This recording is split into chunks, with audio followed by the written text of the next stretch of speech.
Meeting of the Board of Commissioners of the Greater Boca Raton Beach and Park District is now called to order. It's Monday, November 18th, 2019. It is 5:15 p.m. Joanne, would you please call the roll? Sure. Commissioner Ernst. Here. Commissioner Engel. Here. Commissioner Rollins. Here. Commissioner Vogelsang. Here. Commissioner Rice. Here. Commissioners, we do have one change to the agenda. Number 4, Mr. Koski's agreement, he has asked that it be removed. And any other changes? Okay, hearing none.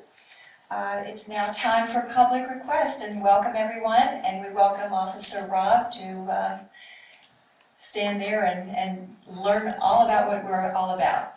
Anybody who would like to come up to the podium and state your name and address, we would welcome. Good morning, girl. You want a Robert Duquesne or what? Could be last. Should I lock the door?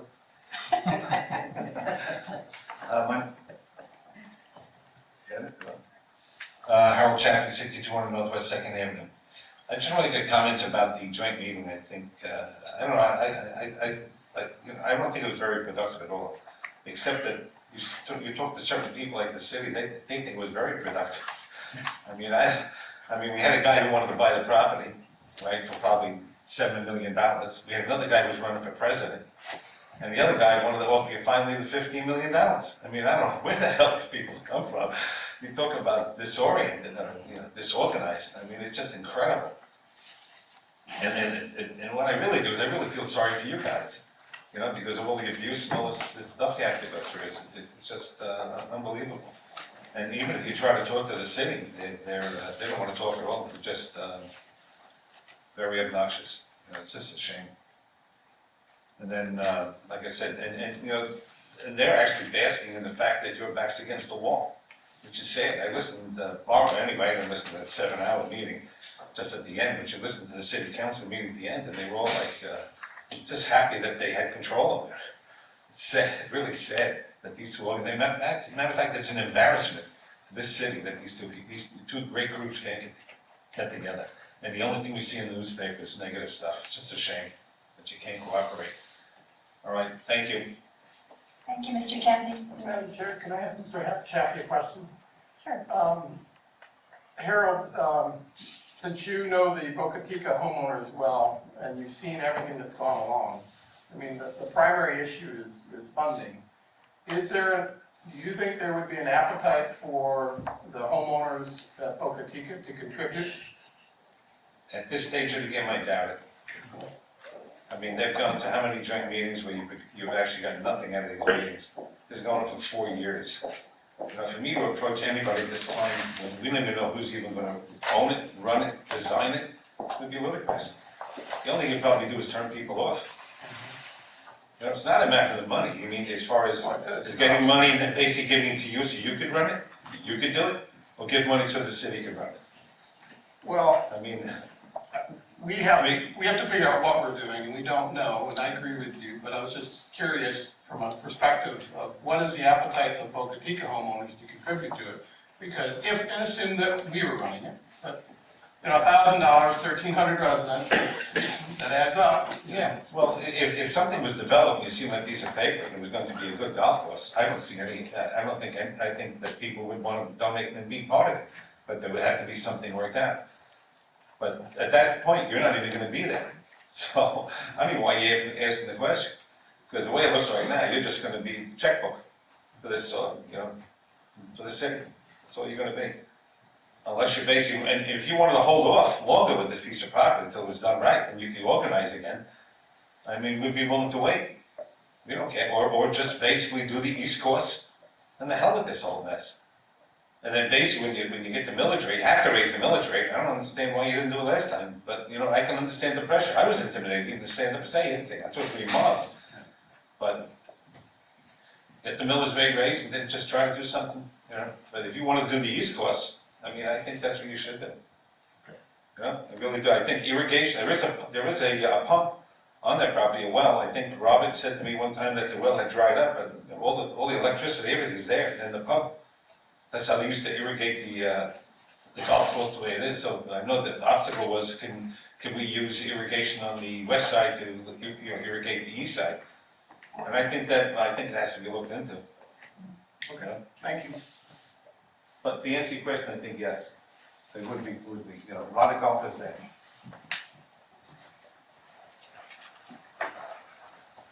Good afternoon, Tom Thayer, 4821 North Dixie Highway in Boca Raton, Florida. And first of all, I'd like to compliment Susie and the way she handled the joint meeting last week or the week before, whatever it was. And tough situation to be in with the sunshine law. You can't get together and put together a joint attack on the city. And I thought you did that as well as you could.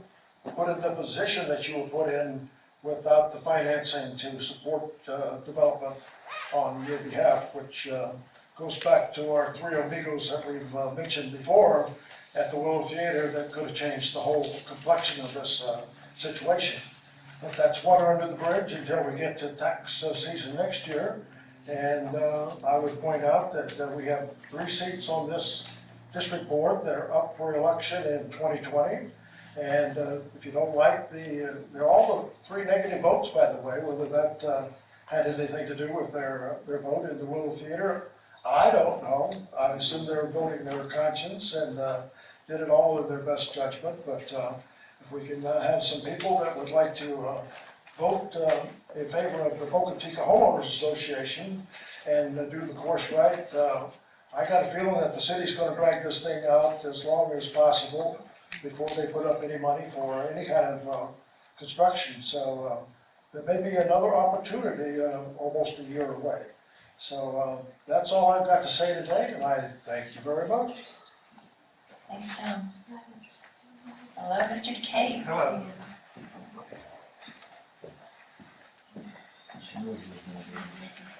Hello, for the record, Robert Duquette, 5351 Northwest 3rd Terrace.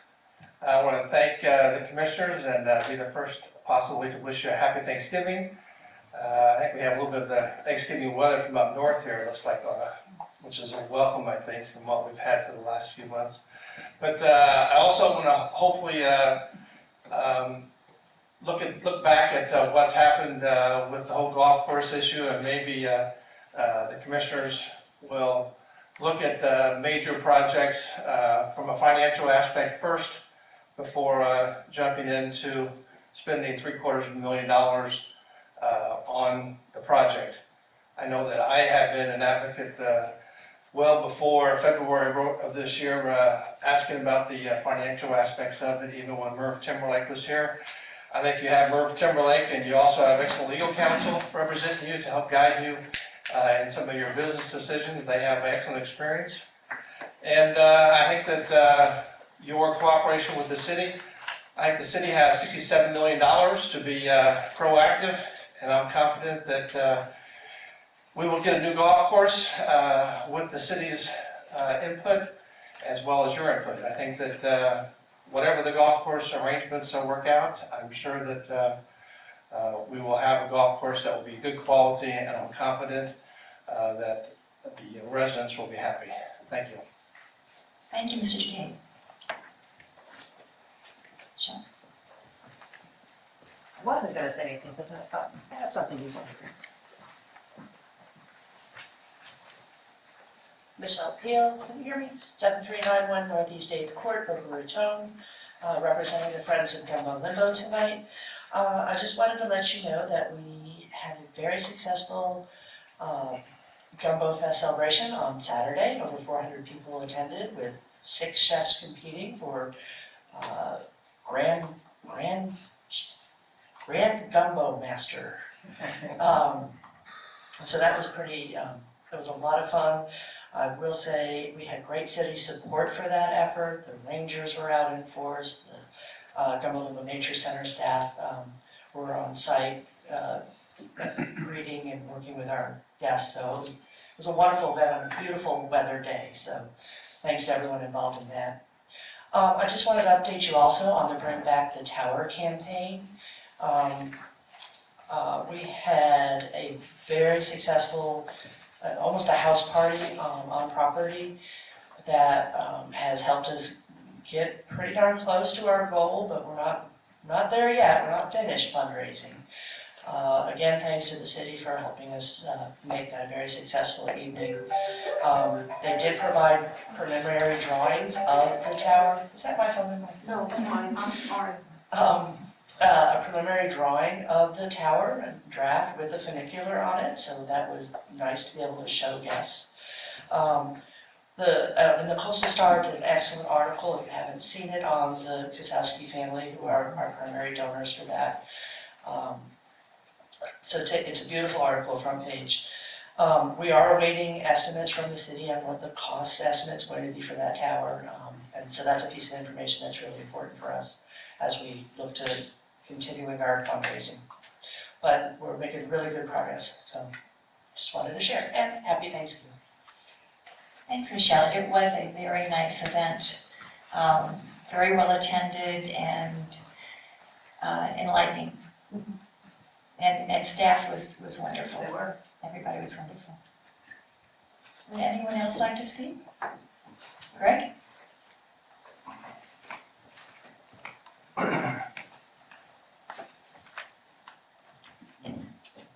Hi guys, good evening. Craig Galana, 1780 Southwest 22nd Ave, Boca Raton, Florida.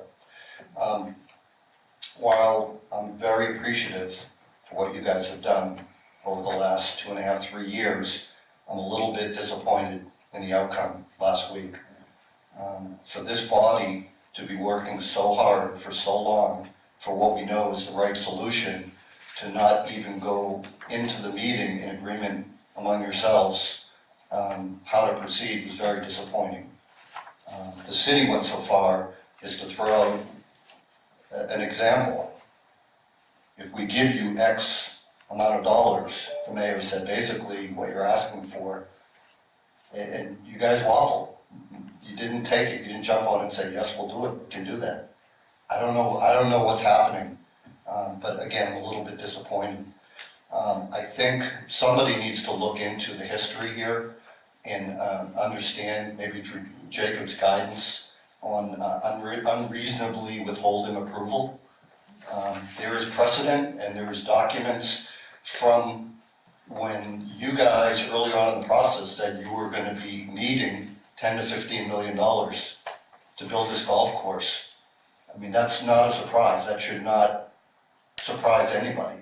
So at this juncture, to have the price under $15 million, there's no problems that they've expressed with the design of the course. So I don't understand what the holdup is. And very frustrated, like many other people here. I think we need to find a path forward. I think handing it over to the city to do everything is not the answer. You know, this is your responsibility. Beach and parks, right? This is recreation. I'd like to see you guys come to an agreement among yourselves what you want and what you need from the city. And I think there's got to be some give and take. I think there has to be some flexibility, and I think that it has to be done collaboratively for success to be here. It's got to be a win-win. And to tell them to build it and you want no responsibility, it's not an answer. To tell them that you don't want to play in the profit and loss, not an answer. I think you need to think long and hard. You need to have a workshop. You need to regroup and decide what you want to do. Otherwise, you got 2 people that are sticking by what the plan was all along, and 3 people that have decided they don't want to do that anymore. Go ahead, Steve. I understand your frustration, I share your frustration, but I like to deal in realities. And the reality is that when the city, a couple of city councilmen filled this room and another room with, 50 or 60 people who basically told us, well, you guys don't know what you're doing, and one of them even went so far subsequently to threaten one of us. That's kind of tough to deal with. And since the city had backed us into a corner that we can't get out of, I don't know where we had much choice. we can't raise money via a bond issue. We can't go out with our hands out to city residents and say, hey, give us $15 million so we don't have to go to the city. These are the circumstances we were stuck with. And it's distasteful to me, as it is, to go to the city and say, okay, it's all yours, guys. I didn't see any other way out. So, and I also might add that when the city, when Mr. Rogers made 400 robocalls, and we had all those people here, and then we had another meeting where they had even more people, all those people that had been writing me emails for months telling me how important it was for us to do the golf course were conspicuous by their absence at the lectern. Okay, so basically you guys said, this is what we want, and we want you to do it, and that's great, we wanted to do it. And I think if you talk to all of us, we still want to do it, okay? But, you know, you knew what was going to happen at that second meeting, and maybe out of 20 speakers, 5 got up in favor of the Beach and Park District doing the course. All right, or in favor of us raising our millage rate. You know, Greg, I appreciate the support that you've given, but when the chips were down, and I hate to say this, but when the chips were down, all those people that were here at our meetings, all those people that sent us emails, where were they at Willow Theater? So now you're upset with us, you're disappointed, but what would you do? I mean, I'm open to any suggestion. What would you do to raise the money to build this course on our own? So let me respond to what you said. Okay. Okay, I appreciate where you're coming from. There are two separate, distinctly different things that you're referencing. The last meeting, there was a crazy guy that stood up that went off the rails. To suggest that he was part of the city, I don't think that's fair of anyone to say, so that was a crazy person. I use that as an example. Okay. So going back to the prior joint meeting, okay, the right thing occurred. Okay, let me explain that to you. We don't want to raise taxes to build this golf course. That is not the right answer. You know, as much as I'm disappointed with Mr. Thompson and how he proceeded, he forced the discipline to re-look at this, remove non-essentials, and pare this down to within their guidelines. You basically gave them what they asked for, under $15 million, building what was needed, including the tunnel, which became important to them. And again, if you go back to one of the earliest joint sessions, Mr. Koski told them that he would be back asking for $10 to $15 million from the city to build this golf course.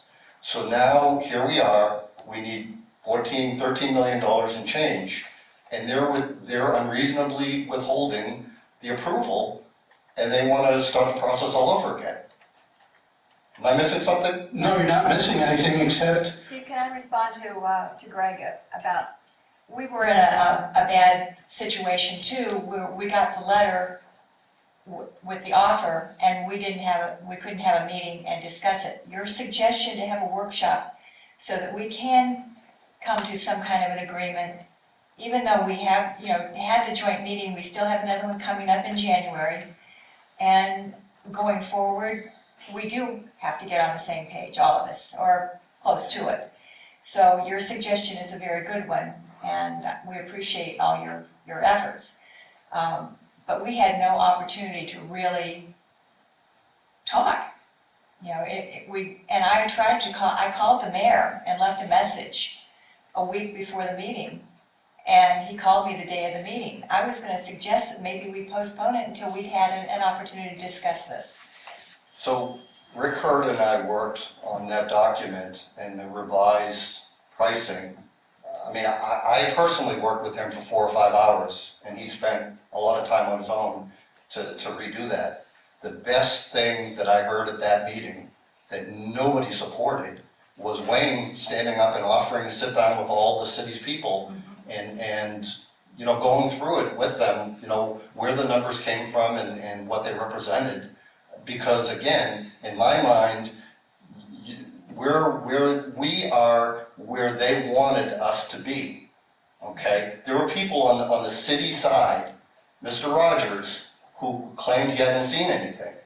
Guess what? It was sent to him, phone calls were made to him, emails were sent to him, meetings have been requested of him so many times, and he's yet to respond, and he had the gall to stand up there and say he hadn't seen anything. Okay, all of the data, all of the revised pricing was presented face-to-face with Mayor Singer. It was presented face-to-face with Monica Mayotte. It was presented face-to-face with Lavina O'Rourke. And it was presented face-to-face with Mr. Thompson. So they saw firsthand, they had an opportunity to find fault or find things that they didn't like. They had it long before the meeting. I don't think this is a function of the ILA. I think this is a function of backing up to where we were and what they were asking for and verifying it's been given to them. Well, I understand, Greg, what you're saying, but it comes back to, do we have the funds on our own to proceed with the course? Financially, they're holding all the cards. Yeah, you don't have the funds, and the right thing to do was not to raise taxes to build a golf course. The city's coming into $67 million. The right thing to do was to hold them to their commitment or their understanding to the... I agree with you 100%, but how would you go about holding them to that commitment if they don't want to be held to it? Well, I like Greg's idea of doing a workshop, so, I'm all for it, and if we can schedule one, I think that's great. thank you, Greg. I mean, you guys have to be unanimous. There's no way to get this thing done unless you guys are in agreement on your side before you go to them. Because, I mean, they're just gonna divide and conquer. Thank you.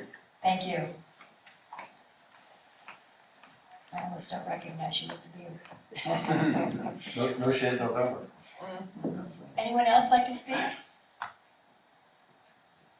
Okay, hearing none. Public requests are now closed. It's time for the approval of the minutes of the November 4th, 2019 board meeting. Do I hear a motion? So moved. Do I hear a second? Second. Discussion, please, commissioners? All in favor of approving the minutes of November 4th meeting, please say aye. Aye. Opposed, like sign. Motion passes, Joanne. Our first order of business is the approval of the modification and extension to the reciprocal use of St. Mark's Church. Jacob, would you like to address that, please? Thank you, Madam Chair. Good evening, Commissioners. Very briefly, in 1993, the board entered into a reciprocal use agreement with the church that owns the property on the west side of Patchogue Park. Since the expiration of that initial agreement, we've entered into annual extensions for one-year terms. This is consistent with the prior renewals that the district and the church have entered into. It provides for one additional one-year term through December 19th of 2020. Thank you. Commissioners, is any discussion? Do I hear a motion to approve? So moved, Madam Chairman. Second. Discussion? All in favor, say aye. Opposed, like sign. Motion passes, Joanne. Madam Chairman, just one comment is that part of the agreement requires that they produce a certificate of insurance naming us as additional insured. And I'm sure that our executive director will follow through on that. Thank you. Thanks for bringing that up. The communication RFP, Brianne? Commissioners, we received 7 responses to the communications RFP on Friday. Those are in front of you in your stack, which we're just getting out to everybody today, so if you want to take a time to go through those and review them. I'm going to be meeting with Chrissy Gibson, who's the communications manager for the city, on Friday this week.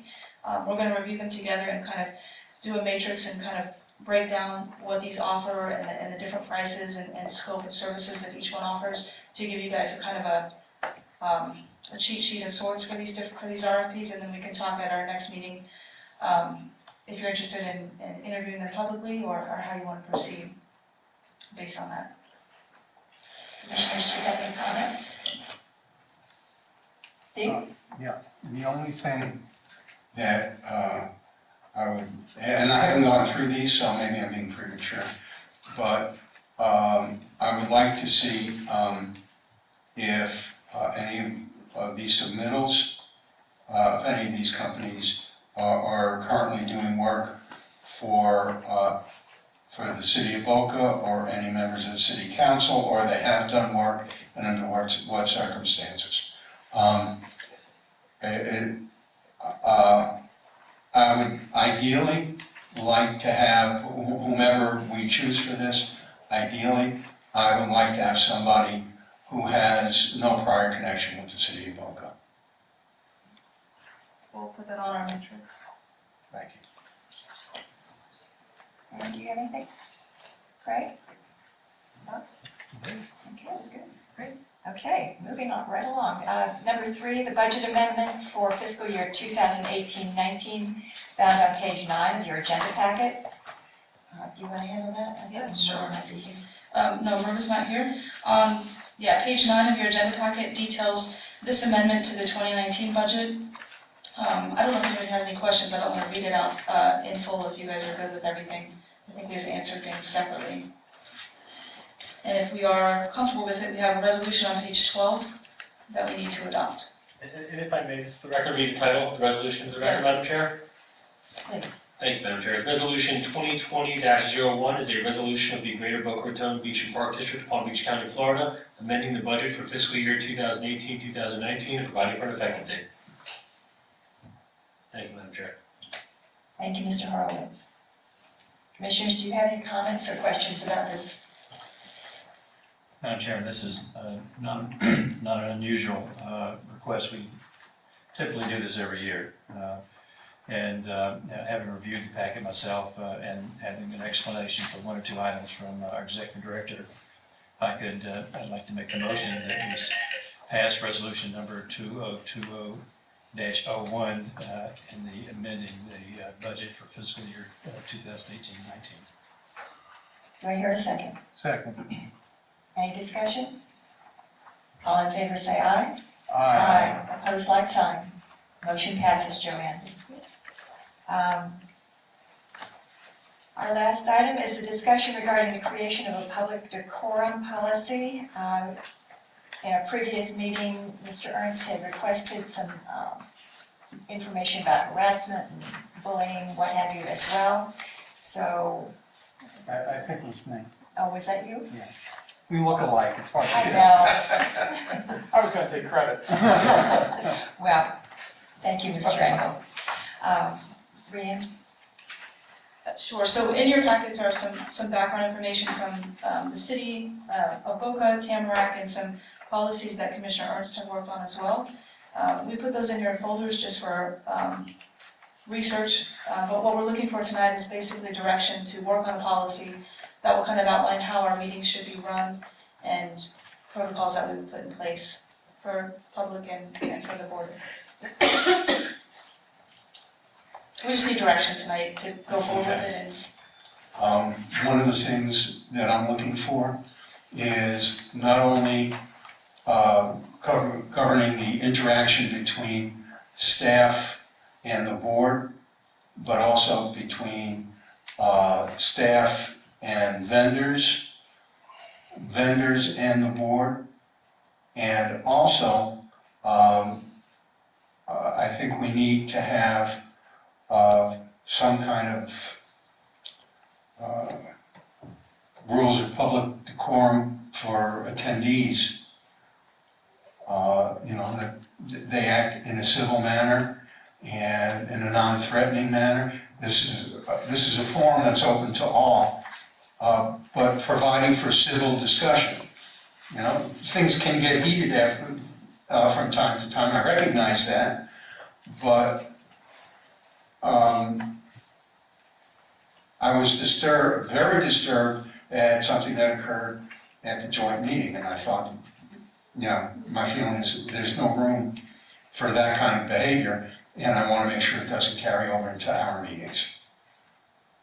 Thank you, Steve, and thanks for the I had 3 bodyguards to take me out, so I felt very safe. I needed it. You paid me back more than you really needed to. Craig, do you have anything to add that you would like to see in this? There are 2 documents that I provided, and they do need additional work, but one is a code of business conduct and ethics. And the second one is kind of a whistleblower policy, just kind of allows that there's an opportunity if someone has a concern that they can, there's a process to report back to them. The ethics part of it, though, I think it just needs a little bit more work, particularly for, the state of Florida has a number of rules and stuff like that, which is nice, but I'm used to, at my employment, we sign every year an acknowledgement that we will treat people with respect and we operate with integrity, and if there's any disclosures, they should be disclosed. And I do think that there is some benefit to us reviewing it from our own perspective as a board, as well as employees, as well as contractors. Because it did seem to me that it's not front and center to everyone who's taking on district business. And I'd like to make sure that it is, because that's the kind of group that we are. Thank you. Could you get us a copy of that? It's in your folder. Okay, thank you. I haven't had a chance to look at it yet. Bob? I just would caution the group to be aware of unintended consequences from all of these changes to policy. I know there's, we all had to take the, was it 3-hour ethics course that we took with the city, with the state ethics, which, and I'm required to take a 5-hour ethics course to maintain my insurance license, and so I have more ethics than you can imagine. But I think this is a good way to put things into writing, but I just don't want to get ourselves so handcuffed that we get so tied up with the rules that we are sniping at one another about different things associated with the documents. I know that the city of Boca Raton's been doing this as longer than we have, and I know they must have some kind of documents that we could use without having to reinvent the wheel. And I would encourage staff in the preparation of these public decorum policies and the others that we've talked about to review what the city has done. Because I think it could be very easily adapted to us, because they're a similar governing body dealing with the same public that we've had. And in the number of years that I've been serving this commission, I think we've only had 2 instances that have been somewhat challenging, and that was the one at the last meeting that you mentioned, Steve, and then when there was some discussion when the city asked us to open up Ocean Strand to consider a hotel. The city sent individuals to us, and then when that word got out, you can imagine the heat that we took all summer long, and I was the chairman. I will not forget that, I can tell you. So if the subject comes up again, I'm right there with you, Steve, in your comment about Ocean Strand, by the way. So I just think it's a good idea to have this opportunity to put something in front of us that can help regulate, our performance. And I think the city of Boca probably has one or more documents, I think, that would be beneficial for us to review. Do I hear a motion to give council direction on creating this document? So moved. Well, I think in the spirit of what Bob just said, we need to get the city documents, then define what council will be working on. So it may be a combination, it may not be necessary, as to your point. So Right. maybe the direction really is to Brianne to get comparable city documents. I'm not sure you're gonna find something on the decorum of public requests and that, but let's see what they have. Let's get them all together. These were just some that, because of the topic came up last time, but there's more out there. Let's do a little more homework, is your point. Okay. Okay, do you want to withdraw your motion, Steve? Yeah, I'll withdraw. Okay, thank you. We'll give staff direction to research this, and they'll come back at the next meeting or the one after that? We could do December ones. Okay, December 4th meeting. Or 2nd, sorry. I tried to do it on the 4th, I keep thinking, Okay, December 2nd. okay. Aaron, you've been quiet, everything good with that? Are you good with that? Good, okay. Mr. Ernst, approval of payroll and invoices, and we have a modified page with the payroll on it. The modifications, including the modification, correct me if I'm wrong, Joanne, is, I'm requesting for approval of invoices for $42,948.41. Would you make that in the form of a motion, please? Madam Chair, I make a motion to approve the invoices of $42,948.41. I second the motion. Thank you. Any discussion? All in favor, say aye. Aye. Opposed, like sign? Motion passes, Joanne. Okay, reports and discussions. Executive Director Harms. I have like a trick microphone.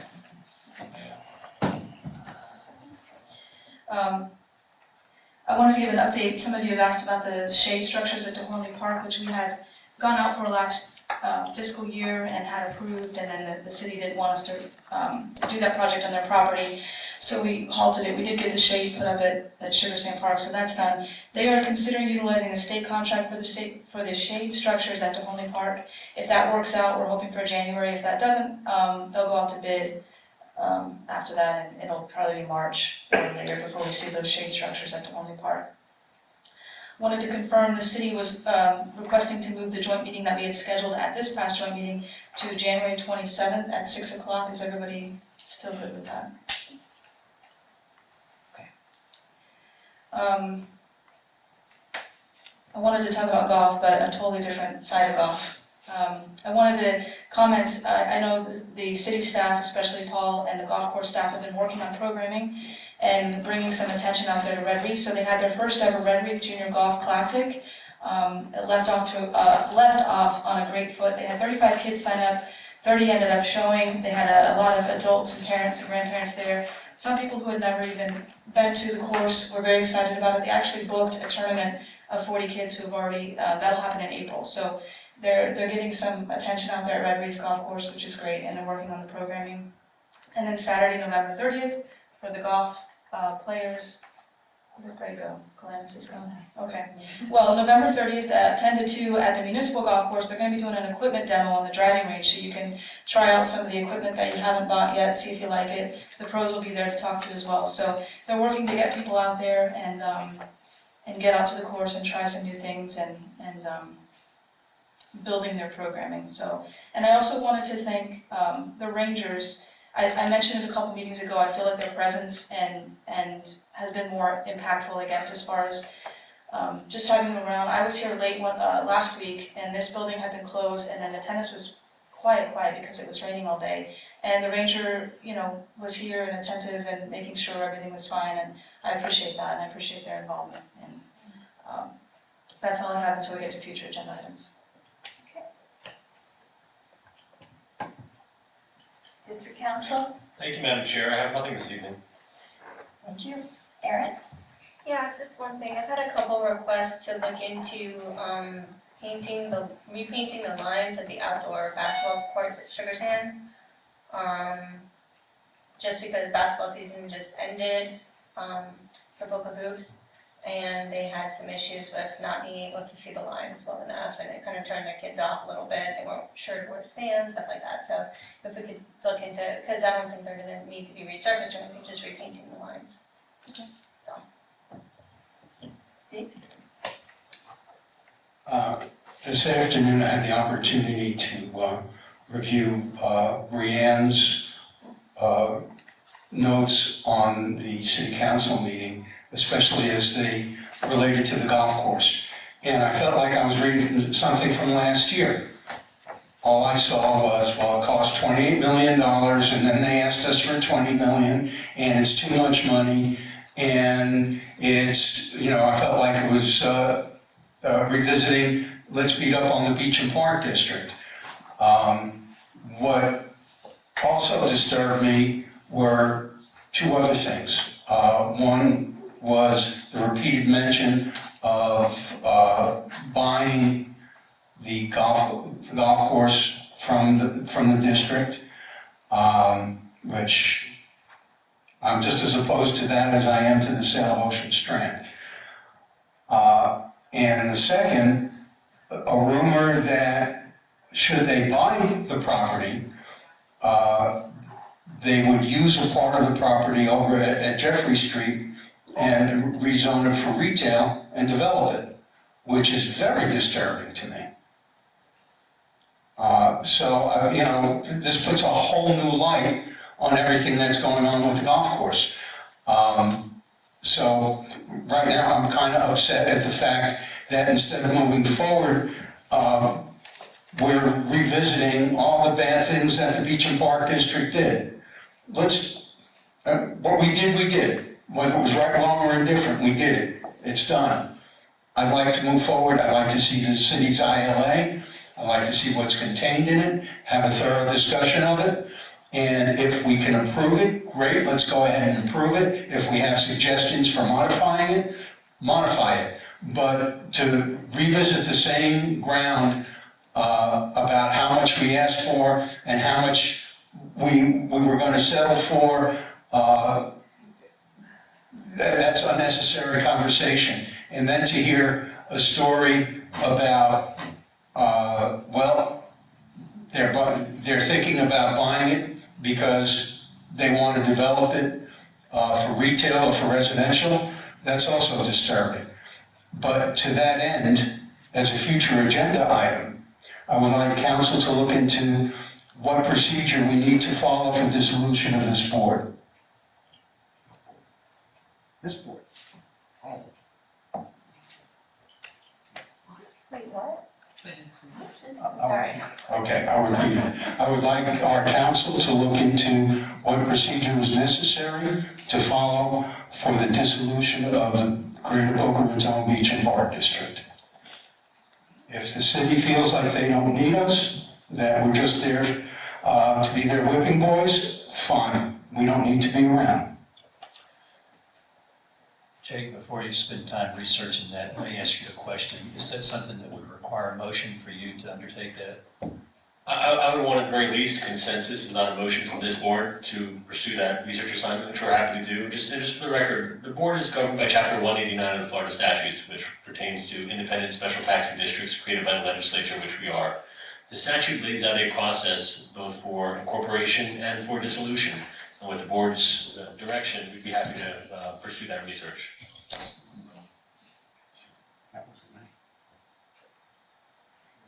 Do we need consensus or a motion? I'd like a motion.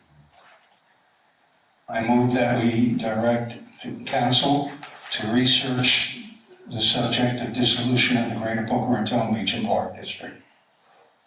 Do I hear a second? Mr. Popularity, I'm not tonight, I guess. Jacob, do we need to have Steve withdraw his motion? No, I for lack of a second. Okay. Greg?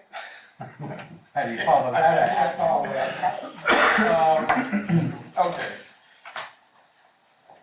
Look, I think I was just as mixed about the meeting that we had with the city.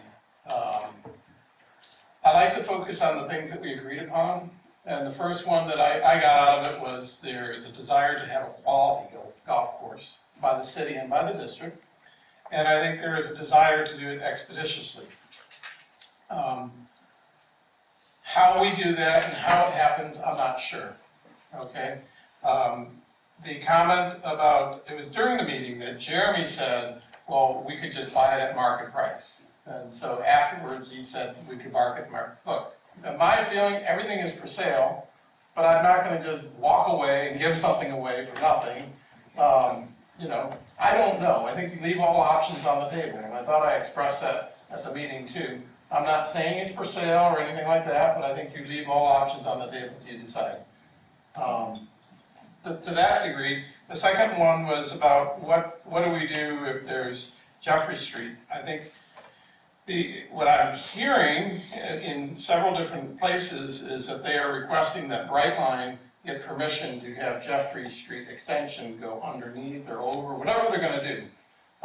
That is a very huge undertaking to do that. I don't know where that's gonna result or how that's gonna result. And I'm not sure the homeowners over there are gonna like it. So it's not our issue to discuss, but it is definitely kind of coming together after a few years of why there was no abandonment of that extension, that's clear. There certainly is a desire to do something. I will also say that, if they do something like that, does the property become less valuable, more valuable? I don't know. I honestly don't know. But I do expect that if they're gonna do something like that, there is a tunnel to go from one side to the other. And that, that's on whoever is doing this. And it's a very expensive project to do, so. If I might just quickly respond. When we bought the golf course, when we entered into discussions about Boca National, the idea was to preserve green space. So, to my mind, if this is about preserving green space, and if preservation of green space is the mission of the Beach and Park District, then we can't entertain the idea of selling any part of the property. Because if we're selling it, it's with the unspoken intent that the property will be developed further than green space. May I respond? Sure. I mean, look, I would ask that you, rather than shut it down, the idea down completely, we heard through taxpayers here, if you want a restaurant, does that mean you're gonna have to build and operate one? I don't think we're in a position to operate a restaurant, but I do think that a right restaurant operator would be a good idea. I also don't think we're in a position to operate a hotel, but I think a hotel on that site is very viable. So I would not want to, say we're shutting down or preserving green space, that we're gonna, by, using a part of the parcel. We're trying to do what is right for the community in the best possible way possible. And I think one of the ways to do that is to figure out what are you really gonna use that clubhouse area for? And that will take time, so let's just explore that. I am perfectly fine with the concept of what we went into this for, preserving green space. And I heard my predecessor say, land bank. He said, we have to land bank it forever, we'll land bank it. I don't think it would be that horrific to, quote, take this slowly. So we do have options. More importantly, we have the ownership of it. And so I think that, to think that we're backed into the corner and there's nothing else that we can do, I could totally disagree with that, because I think we have preserved a very valuable piece of green space. There are plenty of things that can go out there. It's just gonna take a little longer, and we have that time on our side. And if we have to come to the next, round of, we'll decide come the summer what we're doing for our tax millage rate. But I also think it was absolutely the right thing not to raise our millage rate, primarily because from a taxpayer's perspective, look, they're selling Boca Muni and they're gonna get 67 million, they have the money, but now it's whose money? To the average Joe person, it's money in government's hands, and we had to take the time to go through this process and figure it out. So this could work out, it may not work out. Is it frustrating? It's absolutely frustrating. The proof will come back in the ILA. I think let's let the ILA happen. I don't want to jinx it or preconceived notions of it, but my expectation is the ILA should be fair and balanced, and if it's not fair and balanced, let's be quick about saying thank you very much, but we can't do this with you. I also want to bring to the point, no one is bringing up the point that, and correct me if I'm wrong, but when this golf course, before we actually closed and did all the golf course transaction, there was a whole beach renourishment agreement. And I challenged Mr. Kosky of why we were doing that. We went from 1/3 participation to half, plus the dredging. And so we didn't do that voluntarily. That value of that was $7.5 million to us. That's the cost of it. The city is getting $7.5 million extra And my understanding of why we did that was because we wanted to finish purchasing a golf course and we wanted to move forward, and that was the only way that it could happen. Bob, you say no. Can you help me out on understanding that? Because I'm just more of a understanding it better. I'll be delighted. You got close. Got close. You got close. There were other issues involved with this, Craig. Our beach renourishment was limited to Red Reef Park. That was the only part that we had, the central park. We wanted to do phase 2 of DeHornland. And the city said they wanted to do it in artificial surface. At the same time, we said, well, we'll put artificial surface down at Patchery Park, and in return for doing the development of phase 2. So we sent an agreement back over to the city where we agreed to, and told them in concept we would put down sports turf at Patchery. We sent them an ILA agreement that gave us the rights to develop phase 2.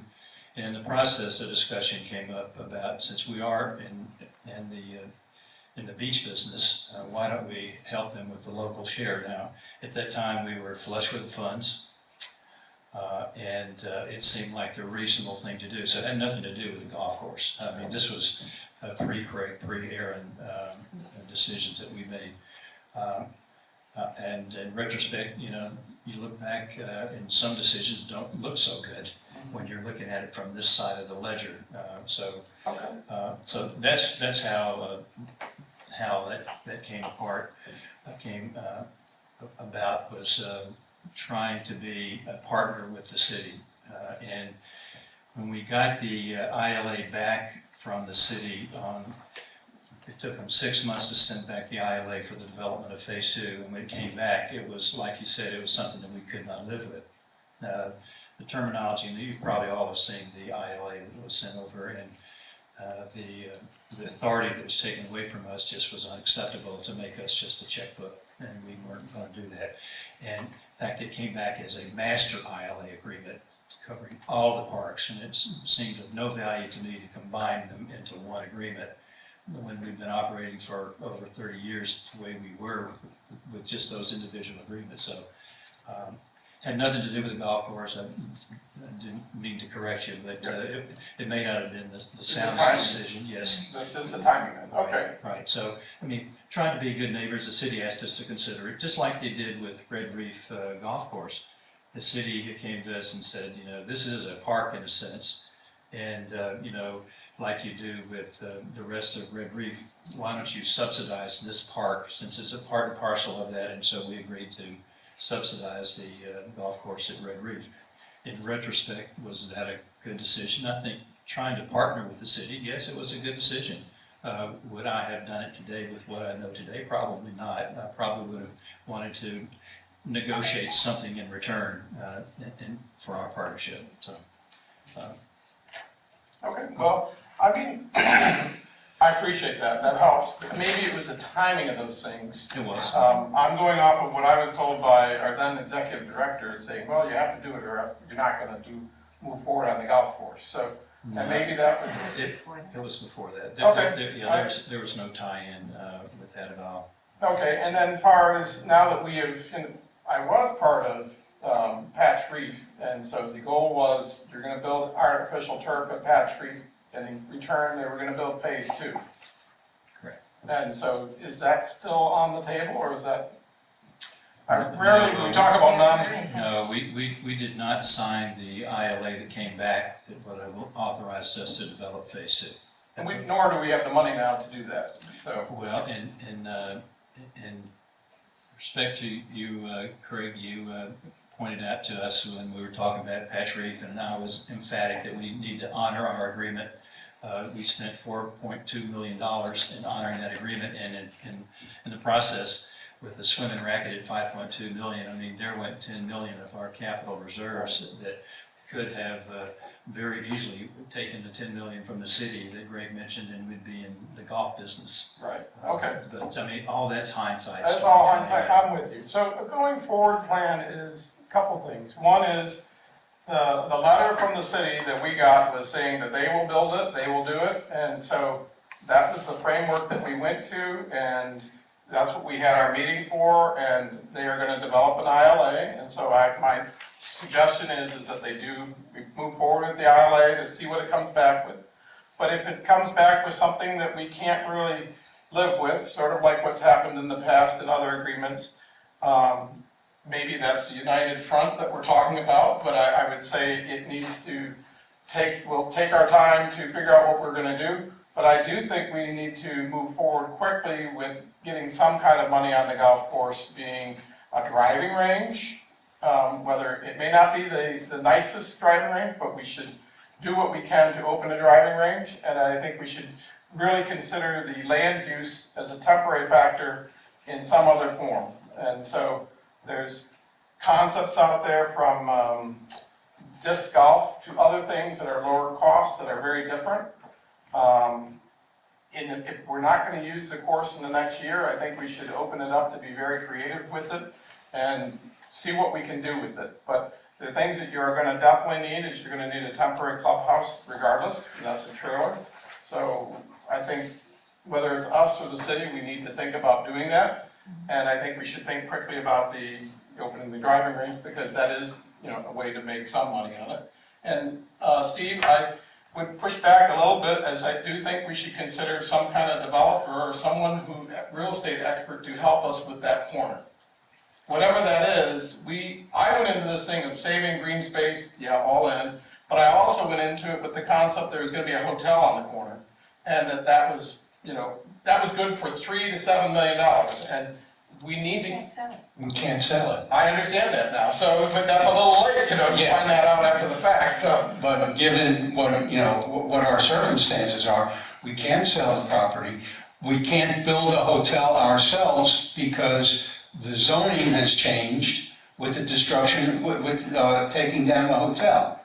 If I read George Brown's letter correctly. That's correct. So the only avenue open to us is making that green space, okay, and developing it commercially as a tennis complex, or as maybe along the lines, and I'm sounding very ambitious here, but along the lines of the Cider Bowl in Flushing Meadow, where they hold tournaments.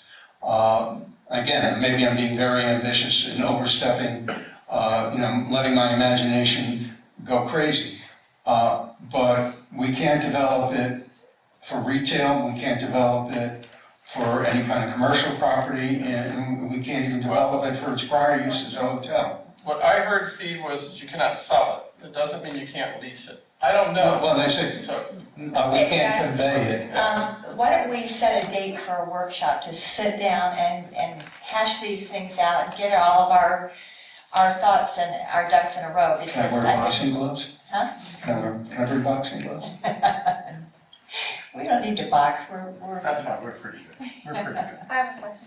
yes, Erin. Shouldn't we wait till we get the ILA back from the city? Yeah, but we can Before still we set have a the date. workshop? They said that they would have it to us by Thanksgiving. Okay, We'll just take wanna them. make sure we have that, so we have that. I mean, we as can always I cancel agree the with you. workshop pending receipt of the ILA, but, let's take the city at their word that we're gonna have the agreement, the ILA before Thanksgiving. Well, why don't we go to the next meeting, and then at that time, if we do have the ILA, we can set up the workshop at that time, Okay. rather I'm than good to with that. inconvenience everybody and have them all change their schedules. I agree. Okay? Bob? Just one final word about the golf course. Is that, Greg, you said it correctly, take it slowly. With the ILA, one of the points that we made is we wanted to know what the plans were for the golf course. Who's an architect, and more information than we're going to have when this ILA comes across. So I say to you is that don't be in such a hurry to sign the ILA just to get this out of the way for public perception. You know, I think that we need to see what the plan is and if we can go along with it, because once we sign the ILA, then we're in it. But until we do, we still have the prerogative of saying no. And I think that we should be careful about that. If it comes back exactly as we anticipated, then fine. But I think that there's no need to be anxious about it. Just a couple of final words. I felt that we needed a millage rate, not for the golf course, but for other projects that we had out there. It's the reason why I was a strong supporter of increasing the millage rate. Still felt like that would have been the right thing to do. But we would not be able to go to release an RFP unless we had the funds in order to support the RFP. And so we clearly did not. So we were either going to have to borrow the money from the city or use the Jerry Ford to loan us the money. And quite honestly, that would have put us in a capital position that I really don't think we wanted to be in because of other projects that we have to complete. And to Craig's credit, you know, when we were talking about the golf course and other things, I don't think we had any vision that we were going to be looking at a $15 million golf course. When Wayne put up there, it's going to be a $10 million project. I don't know whether you remember that, but I do. I thought, well, we can finish Patch Reef, and I'm glad we did finish Patch Reef. That's off the checklist.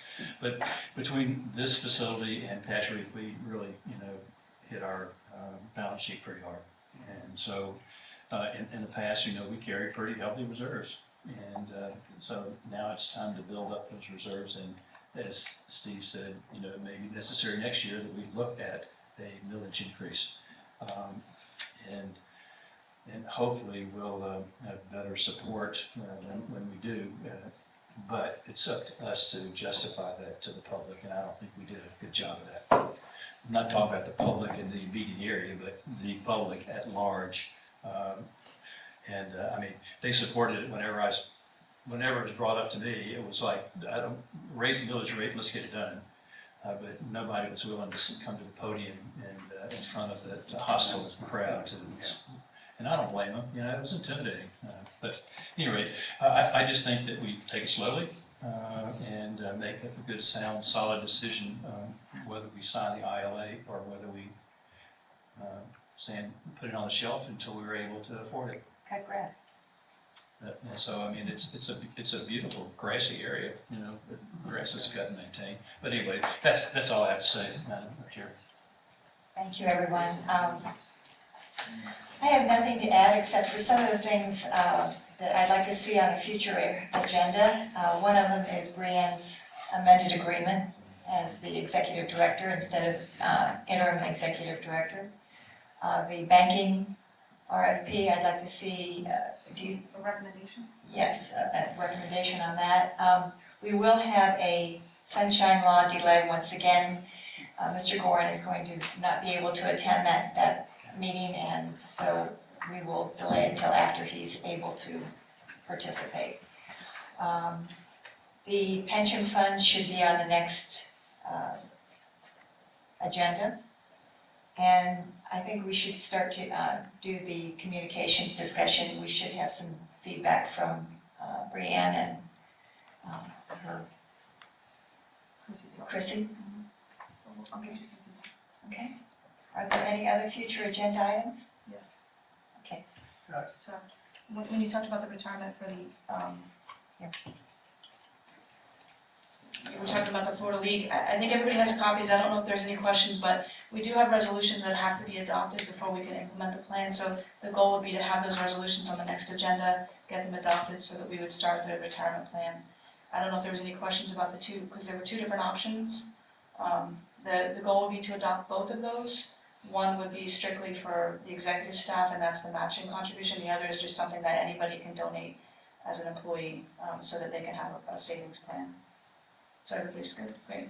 And then, What meeting documents were that in September? we gave it out last Last meeting. last Okay, meeting, yeah. yeah. And then, Commissioner Ernst, you were working on a draft investment policy. Do you want to put that on an agenda? Sure. Okay.